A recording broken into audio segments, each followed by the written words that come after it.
Welcome to my scientifically informed insider look at mental health topics. If you find this video to be interesting or helpful, please like it and subscribe to my channel. Hello, this is Dr. Grande. Today's question asks if I can take a look at the mental health and personality factors that may be at work in the James Holmes case. Holmes was responsible for killing 12 people at a movie theater in Aurora, Colorado in 2012. Just a reminder, I'm not diagnosing anybody in this video, only speculating about what could be happening in a situation like this. So first I'll take a look at the background for Holmes, then the timeline of the crimes, and then the mental health and personality factors. So starting with the background, James Holmes was born in San Diego, California on December 13, 1987. From the age of 10, Holmes became introverted, and he struggled with finding purpose and meaning in his life. Not the kind of problem we would typically expect in somebody that young. Around the same time, he developed an obsession to kill. He had an interest in biological agents, nuclear weapons, knives, and then eventually firearms. He contemplated becoming a serial killer, but then he tended to focus on the idea that he could kill everyone in the world. Right? So now we get into an area where he's deviated quite a bit from what would be considered normal for that age or any age.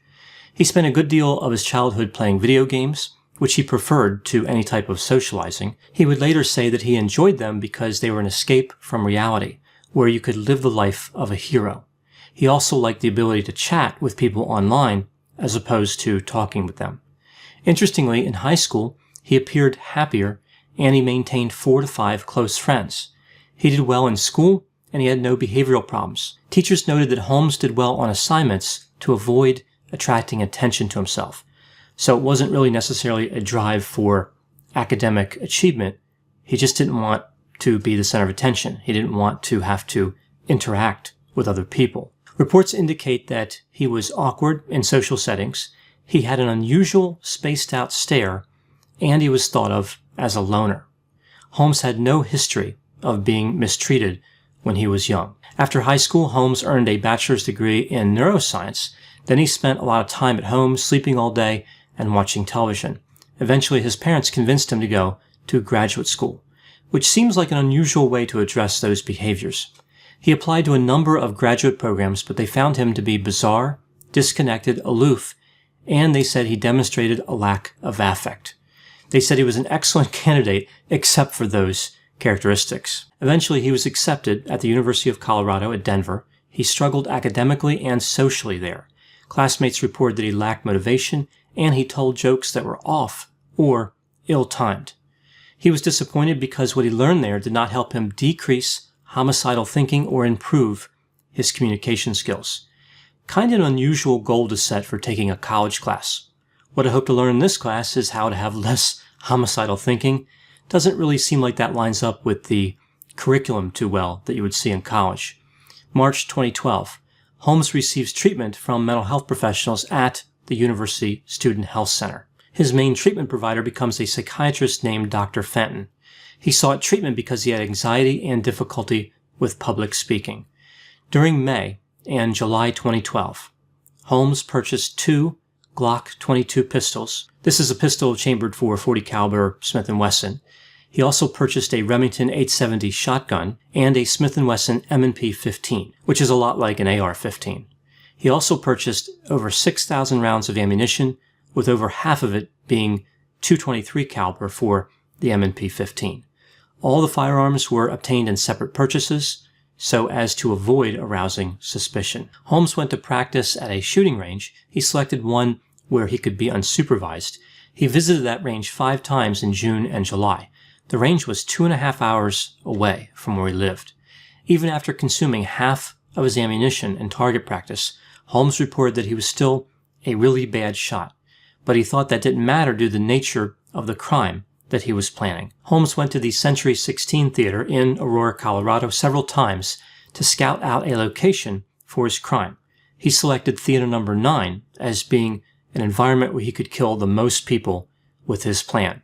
He purchased multiple tickets for the movie Dark Knight Rises, hoping to get a ticket for Theater 9, but he ended up getting a number of tickets for Theater 8. In mid-June, Holmes dyed his hair red. He said it had nothing to do with trying to imitate the Joker as featured in that movie. Rather, he just wanted to differentiate himself from who he normally was. So now moving to the timeline of his crimes.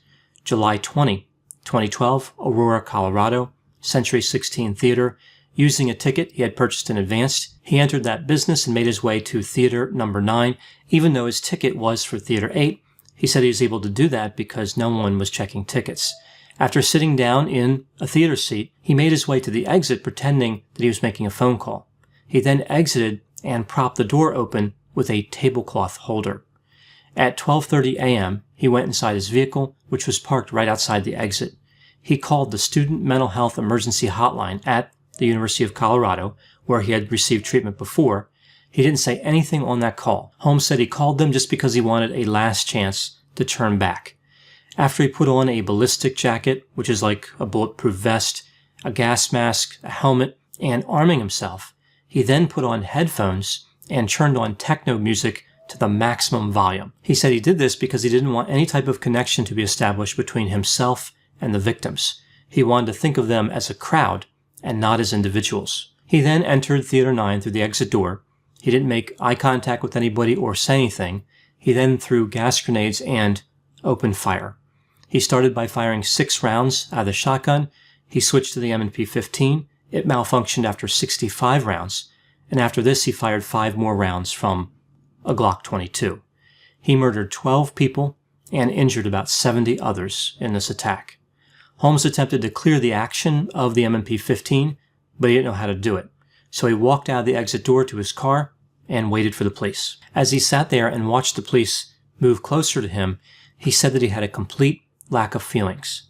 As officers approached him, he told them about the explosives in his apartment. He was arrested without incident. He was eventually found guilty for over 160 felonies and given 12 life sentences without the possibility of parole. He was also given an additional 3,318 years, which probably means he's exempt from the planning for life after release classes offered at the prison. Now moving to the mental health and personality factors. With the case of James Holmes, there's a lot of information about his mental health available. We see over 200 pages of reports on his mental health. We see some from before his arrest and quite a few that were generated after his arrest. So I'm going to look at both here. I'm going to look at the time before he was arrested, when he went to that clinic at the university, and then look at what the professionals said about him after he was arrested, but before he went to trial. So starting with the time before he was arrested, when he went to the student health clinic, his first mental health professional contact was with a social worker. That social worker writes, "This is the most anxious guy I've ever seen, and he has symptoms of OCD. But most concerning is that he has thoughts of killing people, though I don't think he's dangerous." So clearly the wrong assessment there. They also said that it was hard to interview him because he would just stare and take a long time to answer. Holmes told them that he never hurt anybody and he never would. They noted he had a number of odd mannerisms. For instance, when he left appointments, he would not say thank you, goodbye, or any other remark on his way out. They also thought that he may be having a psychotic break. A psychiatrist there named Dr. Fenton noted that she was worried about homicidal ideation. She activated a threat assessment team to help her formulate a plan for Holmes. She listed specific concerns: his long-standing fantasies about killing as many people as possible, his reluctance to discuss any details about his plans, his refusal to allow them to talk to anyone else, like they couldn't talk to family members, he wouldn't sign a release for that, and the unclear timeline. She didn't know if he was always that way or if this was a new behavior.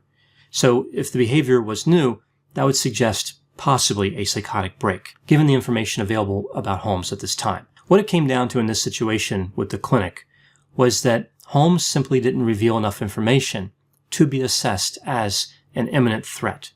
Holmes was fully aware that because he failed to tell them his plan, they really couldn't act to stop him as much as if he revealed some information about specifics. Even though the center offered to treat him if he lost his insurance, he left treatment there. His final diagnosis there was schizoid personality disorder with 2 rule-outs. So these are diagnoses that are given for the next clinician, ostensibly, the next person that reads it, just to let them know they need to rule out those conditions. So it's not a diagnosis, but essentially it's saying there could be something here like that. And those two rule-outs were schizophreniform disorder and what we would now refer to as autism spectrum disorder. Interestingly, there's no mention of depression, OCD, or trichotillomania, but it's important to note that Holmes did not reveal a number of symptoms, including catatonic episodes that he had that would last from 3 to 5 hours in the middle of the day. Holmes was assessed after he was arrested.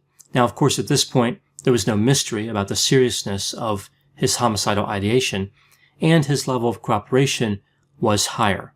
We learn a number of interesting things from these assessments. Holmes had a good memory, but he would frequently space out during interviews with the mental health professionals. His thinking was surprisingly concrete. For example, he could not interpret the proverb, "People in glass houses should not throw stones." If somebody could think abstractly, they would realize that that proverb means that if somebody's going to accuse somebody else, they have to make sure that they aren't doing the same thing. But with Holmes' concrete thinking, he may have thought that literally people who live in glass houses would be ill-advised to project stones, right? So taking that term and just looking at it as literal. Holmes believed that the numerous letters that he was receiving from women who were romantically interested in him were the result of a dating profile that he had put up before his crimes. So he didn't realize that that was totally connected to the fact that he was in prison for a high-profile crime. He had numerous mental health symptoms: disorganized thinking, paranoia, delusions, hallucinations, catatonic behavior, diminished emotional expression, avolition, which is a lack of motivation, diminished speech output, asociality, depression, anxiety, obsessive-compulsive behaviors, and chronic homicidal and suicidal ideation. So his diagnosis, according to this first report that was done after he was arrested, we see 3 diagnoses here. Schizoaffective disorder, first episode, bipolar type with a history of catatonia, trichotillomania, that's a hair-pulling disorder, and social anxiety disorder. As far as the cause of the crimes, it was determined that, but not for his mental illness, he would not have committed these crimes. Even still, he did know the difference between right and wrong. Now, whenever we see high-profile criminal cases, it really shouldn't be surprising that the mental health professionals will disagree on what the defendant has. And we see that here in the case of Holmes. This first report, as I mentioned, had schizoaffective disorder, which is really like a combination of schizophrenia and bipolar disorder. But we see another report generated after that, where the diagnosis was schizotypal personality disorder and delusional disorder, unspecified type, continuous course. So we go from a report that has 3 diagnoses to a report that has 2, and they're quite different. What they're suggesting between those reports is drastically different. So what's going on here with Holmes? Well, there's no way to be certain, but we can examine some options here. If we look at the 9 symptoms for schizotypal, there does seem to be quite a bit of alignment with those symptoms. Here we see ideas of reference, odd beliefs and magical thinking, unusual perceptual disturbances, odd thinking and speech, paranoia, inappropriate or constricted affect, behavior or appearance that is odd, eccentric, or peculiar, a lack of close friends, and excessive social anxiety that tends to be associated with paranoid fears rather than negative self-judgment. So one could argue that his behavior really aligns with all 9 of those symptoms. I think it really comes down to this. Was he psychotic or not? If the psychosis was somehow removed, would his underlying personality still align with schizotypal? I can appreciate the argument that the visual experiences before the crime were not hallucinations. Rather, they were just the characteristic visual disturbances we would expect to see with schizotypal, and that the planning and execution of the crime required a lot of attention to detail and follow-through, and disorganized thinking would certainly make that difficult. At the same time, though, a diagnostic profile that includes schizotypal personality disorder and delusional disorder is extremely unlikely. In almost every instance where we would see this arrangement of symptoms, the diagnosis would be something like schizophrenia. Schizophrenia has 5 symptom criteria: delusions, hallucinations, disorganized speech, grossly disorganized or catatonic behavior, and negative symptoms like diminished emotional expression or avolition. 2 or more of those symptoms is required for the diagnosis, and one of them has to be either delusions or hallucinations. So everything seems to pivot on that same question. Was Holmes delusional? If a diagnosis of delusional disorder is going to be given, that appears to answer that question. This is why I think it's so hard to understand a diagnosis that would include both schizotypal and delusional disorder. In essence, if both those are together, isn't that really like saying someone has schizophrenia? How can one differentiate between comorbid schizotypal and delusional disorder and schizophrenia? I think the best argument can be made for schizotypal personality disorder premorbid and schizophrenia, meaning he had schizotypal personality disorder for years and then developed schizophrenia sometime near when he committed the crime. The last item I want to cover here is the motive for Holmes to commit these crimes. Holmes was never consistent when he discussed his potential motives. There are two that he mentioned. One, he was frustrated by the question, why do people need to be alive in the first place? So that was a question he asked himself. He always wanted the answer to that question, but he could not figure it out. He reasoned that if he killed everybody, he could put an end to that question. So in essence, it was not about answering the question. It was about removing any need for the question to exist. This really seems to have some relationship to existential obsessions that we might see in OCD. But again, that diagnosis did not appear in the final two reports. Now, the second motive was that killing people would make him feel not worthless because people did not have any purpose or meaning. Why did it matter if they lived or died? So this is a reason that he gave for the crimes, but it doesn't really make a lot of sense. It's not really clear how other people not having any purpose or meaning in their life would mean that he would feel not worthless if he killed them. So I guess to him that somehow made sense, and that was part of his motivation. So in stepping back and looking at James Holmes, we see he really does have a frightening mental health and personality profile. He has enough delusional or just illogical thinking to become dangerous, but he's organized enough to plan and follow through with sophisticated attacks. With all the knowledge we have about Holmes, we still don't know what made him into a killer. Was it genetics? Was it the environment or a combination? He didn't have any history of trauma, so we're just left with kind of a mystery in this case. Now, I know whenever I talk about controversial cases, there will be a variety of opinions. Please put any opinions and thoughts in the comments section. They always generate an interesting dialogue. As always, I hope you found my analysis of this topic to be interesting. Thanks for watching.